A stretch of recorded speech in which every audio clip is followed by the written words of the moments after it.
안녕하세요, 엣지입니다. 이번 영상에서는 최근 실거주 주택을 매수하게 된 후기와 보통 사람 부자 수업이라는 이 책 후기를 가져왔습니다.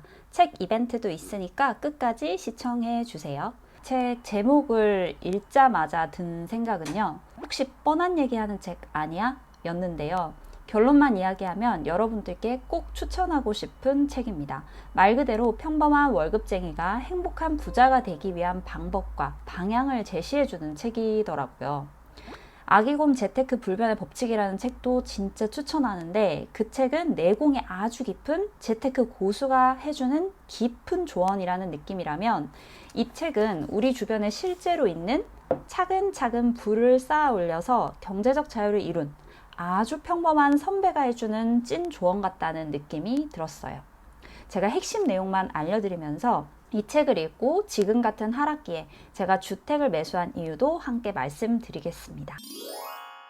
작가는 직장 생활을 하면서 19채 임대부동산을 운영하며 수백만 원의 월세를 받고 계세요. 근로소득으로 임대부동산을 차근차근 한 채씩 늘려서 현재는 임대소득만으로 다음 부동산을 구입할 수 있는 규모로 성장하신 분입니다. 단번에 큰 시세 차익을 바라면서 갭 투자를 한 것이 아니라 근로소득으로 소형 아파트를 또는 다가구 주택을 월세화시켜서 현금 흐름을 만드셨더라고요. 부동산에는 두 가지 투자 방법이 있죠. 하나는 시세 차익형 투자이고 또 하나는 현금 흐름형 투자입니다. 우리는 보통 시세 차익형 투자를 많이 했었죠. 매가는 3억이고 전세가가 2억 5천이면 5천만 원만으로도 한 채를 매수할 수 있으니까요.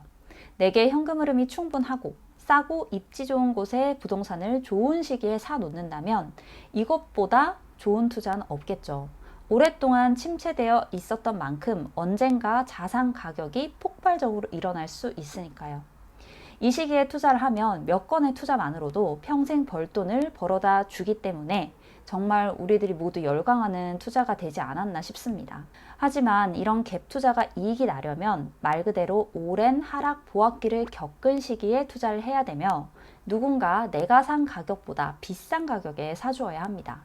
만약 투자금이 은행돈이라면, 대출을 받은 금액이라면 지금과 같은 고금리를 감당해야 되고요. 역전세도 대비할 수 있어야 해요. 24평 아파트를 기준으로 한다 해도 한 채당 역전세 대비를 1억 이상은 해 놓아야 할 거예요. 입주 물량이 부족하니 무조건 전세가는 오를 거라는 믿음은 아주 위험합니다. 지금처럼 시장 상황은 본인의 컨트롤을 벗어나니까요. 솔직히 제가 투자한 아파트 중 두 채는 실제로 역전세를 맞고 있고 저희 부부가 감당할 수는 있지만 대출을 내어서 전세금을 돌려주고 나면 그 이자가 상당하기 때문에 과연 집값이 올라도 이게 얼마만큼 언제 이익이 날지 이자는 그동안 얼마가 나갈지 가늠할 수 없는 상황이에요. 하지만 저자처럼 현금 흐름형 투자를 한다면 어떨까요? 상승기에 폭발적인 가격 상승은 바라기 어렵지만 리스크를 스스로 통제할 수 있기 때문에 안전하고 지속 가능한 투자를 할 수가 있습니다. 월세 수익을 계산해서 내 기준에 맞는 가격이면 매수하면 되고 부동산 정체기일 때는 꾸준한 월세를 받다가 자산 가격이 오르면 월세 보증금을 내어주고 공실해서 매도가 가능하죠. 부동산에서 가장 중요한 게 입지라고 하지만 어느 정도 입지를 만족한다면 시기가 가장 중요하다고 생각하거든요. 지금은 갭 투자를 해서 폭발적인 시세 상승이 가능한 시기가 아니라고 판단하고 있어요. 물론 제가 틀릴 수 있지만 소형 아파트에 근로소득을 모아 월세 투자를 한다면 월세를 받으면서 편안하게 상승기를 기다릴 수 있잖아요. 입지 좋은 곳에 있는 큰 평수보다는 덜 오르더라도 어쨌든 소형 아파트의 가격도 오르니까요. 작가님은 가장 먼저 버려야 할 생각이 내가 사는 실거주 집으로 자산을 늘려간다라는 마인드라고 하셨는데요. 그대로 구절을 옮겨보겠습니다. 자산은 그 자체로 소득을 발생시키고 가치가 일정하거나 상승하여 그 규모를 늘릴 수 있어야 한다. 집은 자산이 맞지만 내가 거주하는 집은 돈을 벌어다 주는 본업 자산이 아니다. 그보다는 소비재로 보는 것이 적절하다. 거주하는 집이 나의 핵심 자산이라는 착각에서 벗어나야 부를 축적하기 위한 출발선에 비로소 설 수 있다. 이 문장은 1주택 갈아타기를 하면서 핵심 입지로 입성한 사람에게는 아주 터무니없는 소리로 들릴 거예요. 아마 그 사람은 꾸준히 대출이자를 감당하면서 이사를 다녔을 겁니다. 시세 차익을 얻으면 그걸 사치제로 쓰지 않고 더 좋은 집으로 옮겨가는 시드머니로 활용을 했겠죠. 하지만 보통 사람의 경우 핵심 입지로 이렇게 옮겨가기까지는 10년이 걸릴지 20년이 걸릴지 알 수가 없습니다.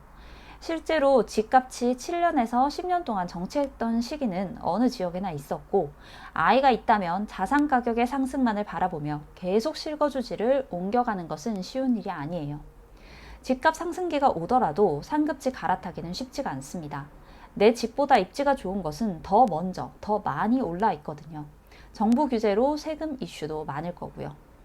또 궁극적으로 남들이 부러워할 만한 입지에 들어가기 위해 이런 불안정한 생활을 모두 견뎌야 하는 것이 옳은 걸까라는 생각도 들더라고요.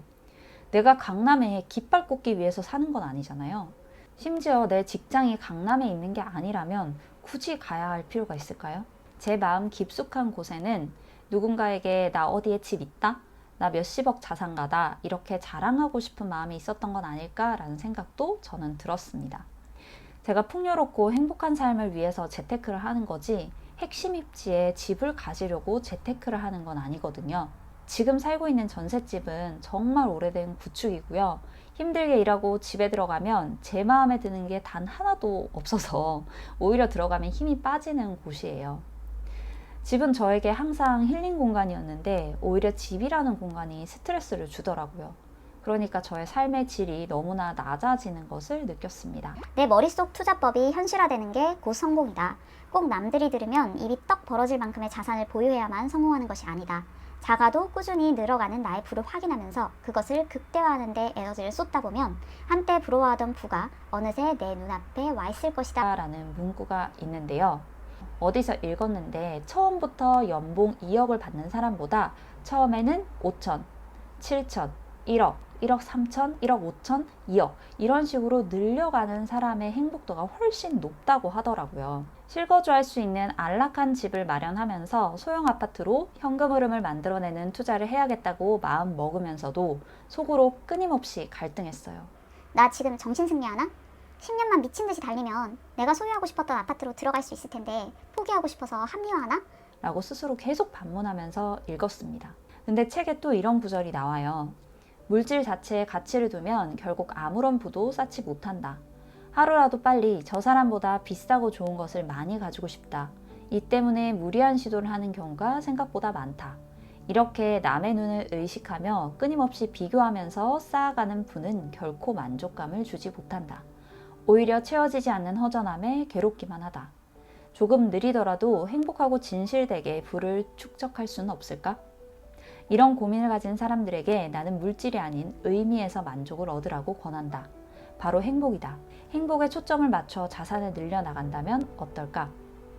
자산이 늘어나면서 얻게 된 여유로 스스로 행복해질 수 있는 무언가를 한다면 단순히 물질을 소유하는 것보다 가치 있을 것이다. 행복과 부의 축적은 한 방향으로 함께 가야 한다. 행복하지 않은 부의 축적은 무의미하기 때문이다. 행복한 순간들로 삶을 채우다 보면 단순히 비싼 차나 고급 아파트를 소유하는 것보다 훨씬 값지고 견고한 부를 축적할 수 있을 것이다. 이 문구는 어쩌면 세이노의 가르침이나 기타 책들처럼 주거 수준을 낮춰야 된다라는 말과 반대되는 말일지도 몰라요. 하지만 낭비하며 욜로하라는 말은 아닙니다. 방향이 다른 투자일 뿐이거든요. 궁극적으로 우리가 왜 재테크를 시작했는지 잊지 말라는 뜻으로 저는 받아들였어요. 내가 행복하면서 안정적으로 꾸준히 할 수 있는 재테크에 대해 깊게 생각해 볼 수 있는 기회가 되었습니다. 때문에 직장과의 거리가 괜찮고 아이 학교까지 안전하게 다닐 수 있는 실거주 아파트를 매수해야겠다는 결심을 세울 수 있었어요. 물론 지금 가격이 5년간 상승률을 비교했을 때 오히려 마이너스인 수준까지 와서 비싸게 사지 않을 수도 있다라는 확신이 있기 때문에 망설임 없이 매수한 것도 있고요. 물론 제가 이 아파트를 지금 매수한 것이 막 대출을 받아서 지금 하락기에 있는 이 지역의 핵심 입지로 들어가는 게 나중에 봤을 때는 정말 큰 시세 차익을 얻을 수도 있겠지만 그동안 저의 삶의 질과 그다음 제가 컨트롤하지 못하는 그런 위험에 노출되어 있는 그 생활을 견디려고 하니까 그렇게는 행복하지 않을 것 같더라고요. 남들 기준에 맞추기보다는 제가 어떻게 살아야 행복할지에 대한 고민을 먼저 해보았습니다. 그렇다고 제가 맞다는 건 절대 아니고요. 저는 이 책을 읽고 결심을 할 수 있었거든요. 이런 의견도 있다라는 것을 읽어보고 싶으신 분들이라면 두 가지를 해주세요. 그럼 이 책을 5분 선정해서 보내드릴게요. 첫 번째는 제 인스타를 팔로우하시고 DM 보내주세요. 책 신청합니다 라고요. 그리고 두 번째는 이 영상 댓글에 이 책을 읽고 싶은 이유에 대해서 간단히 써주시면 됩니다. 그럼 오늘도 행복한 하루 되세요. 안녕.